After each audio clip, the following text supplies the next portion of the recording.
उत्तर प्रदेश के मुख्यमंत्री ईश्वर के अवतार हैं। 24 घंटा जाग करके वो मेहनत कर रहे हैं और कुछ लोग देशद्रोही हैं जो उनकी छवि खराब कर रहे हैं। इन आरोपों को लगाते हुए उत्तर प्रदेश में 2 पत्रकारों के ऊपर एफआईआर दर्ज कर दिया गया है। क्या उत्तर प्रदेश में पत्रकारों के ऊपर एफआईआर दर्ज करने की पहली घटना है? तो मैं कहूंगा नहीं। सिलसिलेवार इस उत्तर प्रदेश में जाने कितने पत्रकारों पर मुकदमे, धमकी और उनको पत्रकारिता न करने देने की दबाव की कहानियां उत्तर प्रदेश में मौजूद है। अगर आप उत्तर प्रदेश के ऊपर पत्रकारिता करते हुए 86 में 56 यादव एसडीएम पर खबर चला दें तो शायद आप पर मुकदमा नहीं होगा और आप न सफाई देनी पड़ेगी और न माफी मांगनी पड़ेगी। लेकिन अगर आप ये लगा देंगे कि उत्तर प्रदेश में एक जाति के लोग सबसे ज्यादा अधिकारी, कर्मचारी और बड़े पदों पर हैं तो आपके ऊपर मुकदमे हो सकते हैं। लेकिन ये वही उत्तर प्रदेश है जिसमें मिड डे मील की खबर चलाने वाले पत्रकार के ऊपर मुकदमे हुए, लॉकडाउन की रिपोर्टिंग करने पर मुकदमे हुए, आलोचना करने पर मुकदमे हुए, लोग जेल गए और यूएपीए तक लगा। क्या बोलना अब उत्तर प्रदेश में अपनी जगह खोता जा रहा है और मुकदमे, जेलें अब ज्यादा इंतजार कर रही हैं। क्या उत्तर प्रदेश में पत्रकारों पर इसके पहले मुकदमे नहीं हुए और हुए तो कितने?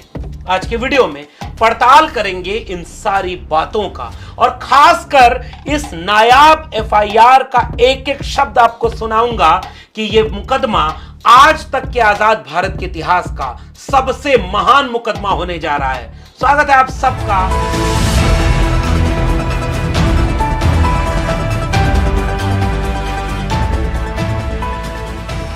सूचना यह है कि उत्तर प्रदेश के दो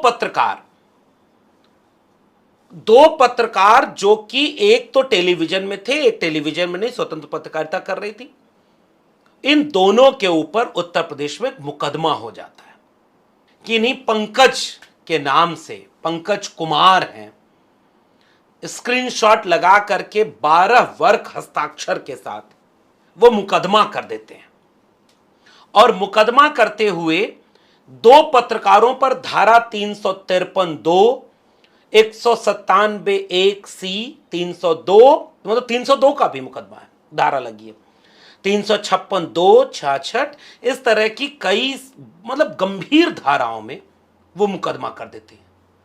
और मुकदमा करने के साथ जो सबसे महत्वपूर्ण बात है, ट्वीट एक किया।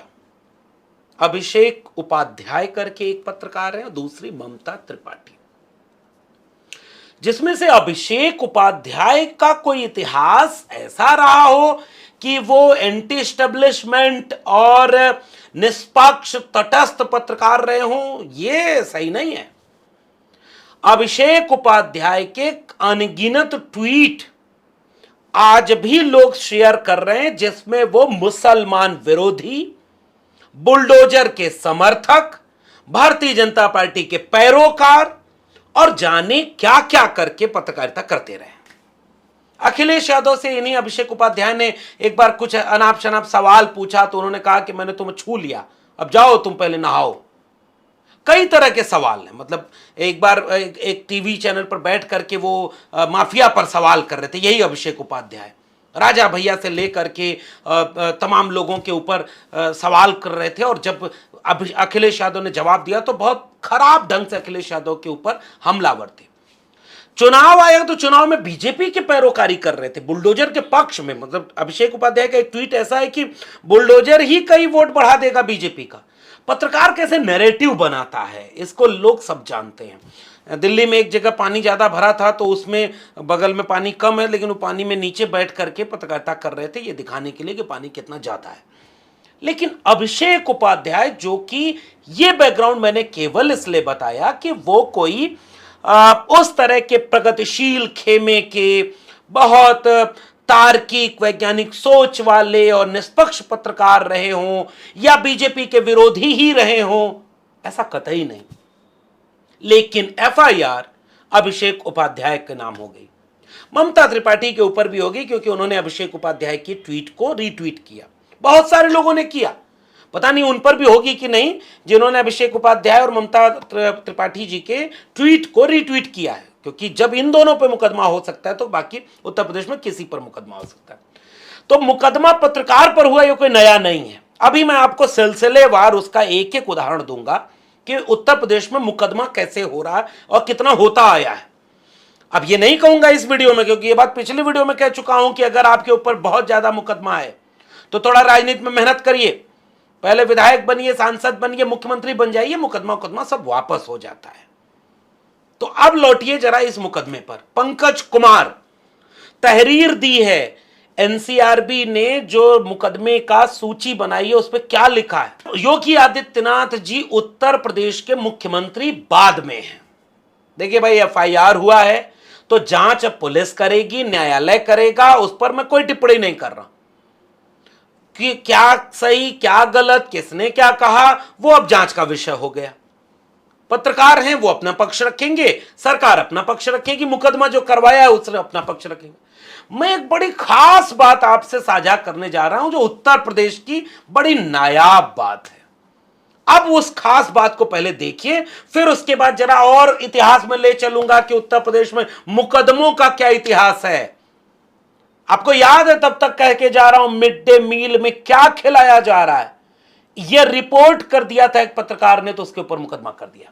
अभी सिलसिलेवार बता रहा हूं, पहले इस नायाब एफआईआर को फिर से देखिए। पंकज कुमार की तहरीर और एफआईआर में दर्ज है। ये उत्तर प्रदेश के मुख्यमंत्री बाद में हैं योगी आदित्यनाथ जी, उससे पहले वो गोरक्ष पीठ के पीठाधीश्वर हैं, ईश्वर हैं, बड़े हैं। माननीय योगी आदित्यनाथ महाराज जी हम लोगों के लिए ईश्वर के अवतार के समान हैं, यह एफआईआर में लिखा हुआ है। भारतीय भूभाग के सभी राज्यों के जितने भी मुख्यमंत्री हैं, उनमें से लोकप्रियता के मामले में कोई भी महाराज जी के आसपास भी नहीं है। फिर से पढ़ूं? नहीं पढ़ पाऊंगा, बहुत भारी लाइन है, मुकदमे की कॉपी में है, वहीं से पढ़ रहा हूं, ध्यान से देखिए। ईश्वर हैं, बाकी देश के मुख्यमंत्रियों में सबसे लोकप्रिय हैं, कोई भी इनके आसपास नहीं है और उनकी तुलना किसी से नहीं की जा सकती। सोशल मीडिया पर उनके सबसे ज्यादा फॉलोअर हैं। मुख्यमंत्री बनने के बाद कानून व्यवस्था में इतना काम किया कि जितना कोई किया ही नहीं। उसमें ही इनकाउंटर भी है, चप्पल पहनने वाला। उत्तर प्रदेश राष्ट्रीय स्तर पर शिखर पर कहीं पहुंच गया, मुकदमे में लिखा जा रहा है आगे। जब से अपने जीवन से संन्यास लिया तब से उनकी कोई जाति नहीं है, बल्कि वो केवल एक सन्यासी हैं। महाराज जी एक मुख्यमंत्री हैं जो उत्तर प्रदेश के सभी मंडल मुख्यालयों का कई बार दौरा कर चुके हैं। आजाद भारत के बाद सबसे अधिक समय तक उत्तर प्रदेश राज्य के मुख्यमंत्री रहने का कीर्तिमान उनके नाम दर्ज है, इसमें कोई विवाद नहीं।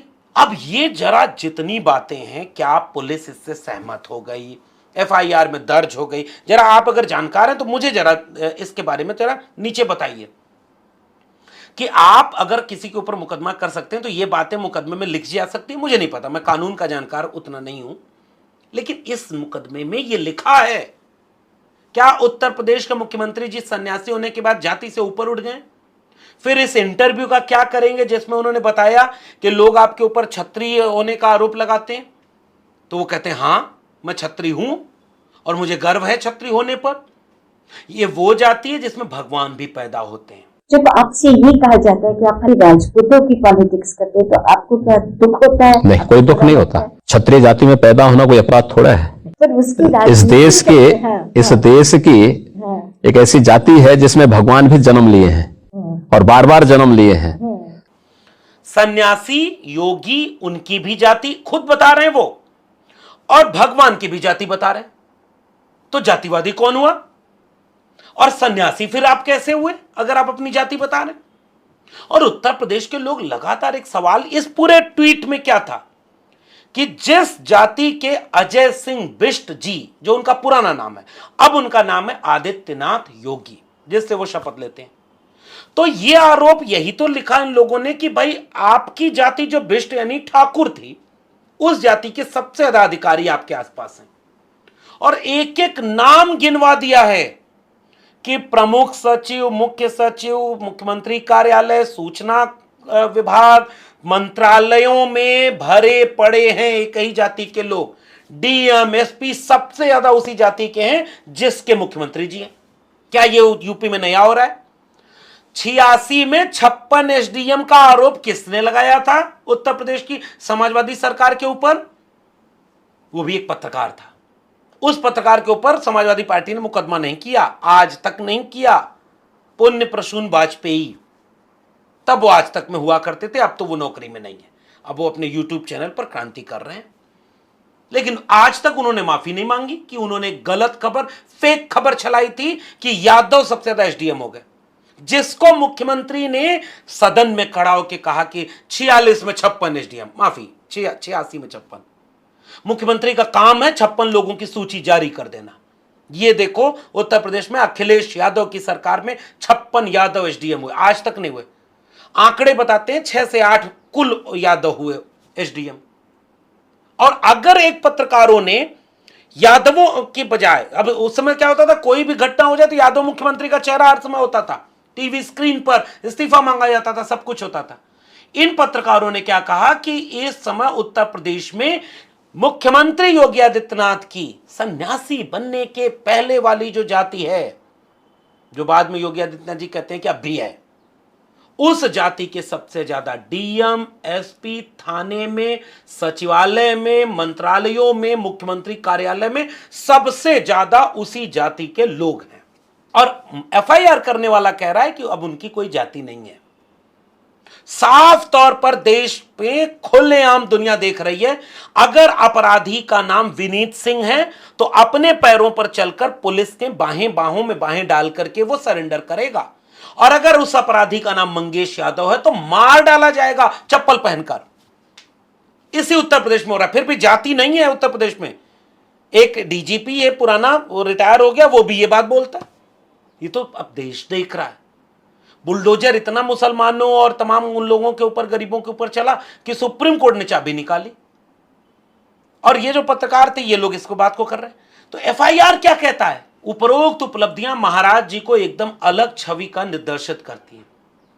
जब से महाराज जी मुख्यमंत्री बने हैं, कई देशद्रोहियों के पेट में पानी नहीं पच रहा है।